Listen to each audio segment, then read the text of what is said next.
Pour faire suite à la vidéo sur comment bien analyser un problème, on va tout de suite passer à un exemple comme promis.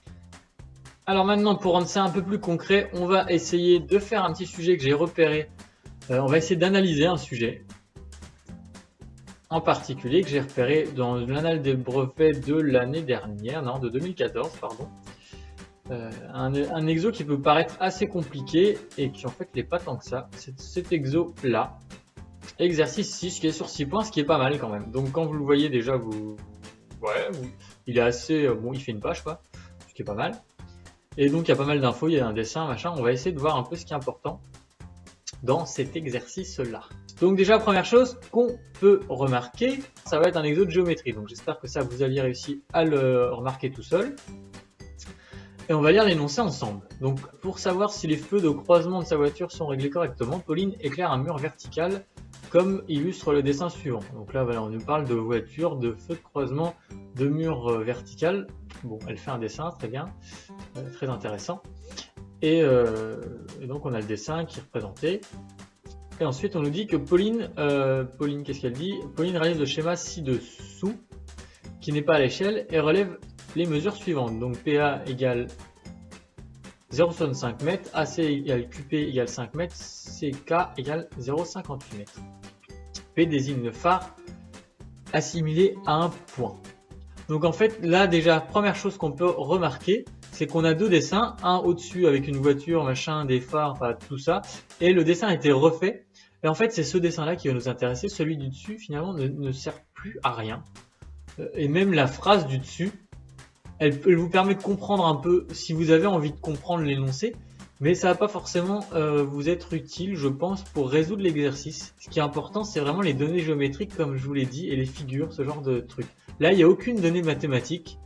Des feux de croisement, éclair, un mur vertical. Le mur vertical, ok, il n'y a que vertical en gros qui est important. Mais comme on le voit ici, qu'est-ce que ça implique un mur vertical? Ça implique que le mur, c'est ça, ça veut dire qu'il va être perpendiculaire au sol. Et comme on voit en fait, on voit l'angle droit, il a été retracé ici. Donc finalement, cette première phrase-là ne sert à rien. Vous pouvez très bien vous en passer. Et le dessin là au-dessus ne sert à rien non plus puisqu'il a été refait, tout simplement. Donc maintenant, ce qui est intéressant, c'est, on va voir ce qu'il y a en dessous. Alors, on va essayer de surligner un peu les infos qui sont importantes là-dedans. Donc Pauline réalise le schéma ci-dessous, il n'est pas à l'échelle, donc prenez pas votre règle, etc. On s'en fout ça. C'est les mesures là qui vont être importantes. Donc on repère les mesures. PA égale, alors je fais un gros pâté, c'est très bien, vous pouvez faire aussi bien sur votre coquille, voire mieux. PA égale 0,65 m, AC égale QP égale 5 m et CK égale 0,58 m. P désigne le phare assimilé à un point. Bon, ok. Donc là, c'était les trois infos importantes. Ce qui est important aussi, évidemment, c'est ce schéma-là, que j'entoure salement. Et ensuite, on va lire le reste. Pour que l'éclairage d'une voiture soit conforme, les constructeurs déterminent l'inclinaison du faisceau. Donc là, c'est encore du blabla qui est pas forcément, qui vous permet de comprendre le contexte de l'exercice, mais qui va pas forcément vous aider à répondre aux questions, je pense. Cette inclinaison correspond au rapport QK sur QP. Donc voilà, là, ce qui est important, c'est inclinaison égale QK sur QP. Ça, c'est une formule en fait qui vous donne tout simplement. Donc retenez inclinaison égale QK sur QP. Elle est correcte si ce rapport est compris entre 0,01 et 0,015. Ça, c'est important aussi. En gros, si QK égale, sur QP égale 0,04, pas 0,4, 0,012, ce sera bon. Ok, parce que c'est entre les deux. Il faut que le résultat soit entre ces deux valeurs-là. Ok, voilà les infos importantes. Première question, vérifiez que les feux de croisement de Pauline sont réglés avec une inclinaison égale à 0,014. Donc là, Pauline, voilà, feux de croisement, tout ça, c'est pas important. Vraiment, là, ce qui est important, c'est quoi? C'est inclinaison égale 0,014. Donc, comment vous faites pour trouver l'inclinaison? Vous avez la formule qui vous est donnée ici, tout simplement. Et vous avez écrit, ça, vous pouvez le traduire vraiment en inclinaison égale QK sur QP1. Et donc vous avez simplement à remplacer par les valeurs. Est-ce que vous connaissez QK? QK c'est ici, est-ce qu'on vous le donne dans l'énoncé, etc. Et QP c'est ici. Donc QP on nous le donne et QK on nous le donne pas, mais on va pouvoir le trouver. Ouais, on va certainement pouvoir le trouver parce qu'on voit que, bref, on est dans l'analyse, on n'est pas dans la résolution, mais voilà, ça va être assez simple de le trouver. Ensuite, deuxième question, donner une mesure de l'angle QPK. Angle QPK, voilà l'info importante. Donc en gros là, traduisez ça par QPK égale combien. Voilà.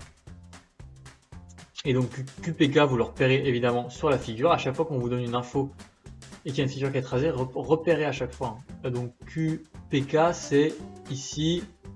Je vais peut-être pas le tracer parce que ça va vraiment être horrible. QPK, c'est le petit triangle ici. Et ce triangle-là, comme par hasard, c'est un triangle rectangle. Et donc, on nous demande de calculer, voilà, de calculer l'angle. Alors, comme je vous l'ai dit, triangle rectangle, là c'est un exemple que j'avais donné dans les diapos, triangle rectangle plus angle. Donc là, vous voyez que le triangle est rectangle puisque PQ est perpendiculaire à QC.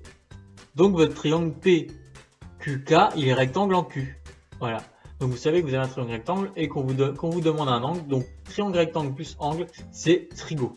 Association directe, ça marche quasiment à tous les coups.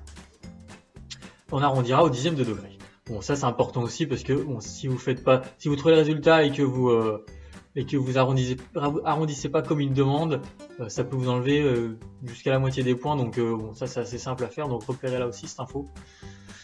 Et enfin, dernière question, quelle est la distance AS d'éclairage de ces feux? Donc là, on nous raconte éclairage de ces feux. Bon, c'est aussi pour préciser le contexte de l'exercice, mais en gros, ce qu'on cherche, c'est AS égale, tout simplement. Distance AS, chercher AS égale. Voilà. C'est pas plus compliqué que ça. Et arrondir le résultat au mètre, près. Voilà les infos importantes. Donc là, AS égale, on doit trouver un résultat en mètres. Au mètre près, c'est-à-dire sans chiffre après la virgule. Donc voilà comment on analyse un exercice, ou en tout cas voilà comment moi j'analyse cet exercice. Donc vous voyez, c'est assez simple. Hein. Il y a vraiment quelques infos clés à repérer. C'est toutes les infos que j'ai mis en jaune.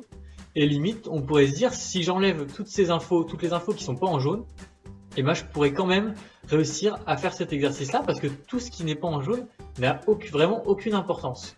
Pour l'exercice, vous pourriez faire l'exo avec uniquement les infos que j'ai extraites en jaune. Donc prenez vraiment l'habitude de le faire, entraînez-vous à faire ça à chaque exercice et vous verrez, ce sera beaucoup plus facile après pour vous, pour être méthodique et pour réussir un exercice facilement. Donc dites-moi dans les commentaires si vous avez des soucis à le faire, s'il y a des choses que vous n'avez pas compris, n'hésitez pas à me le dire. Et on se retrouve dans une prochaine vidéo. A plus!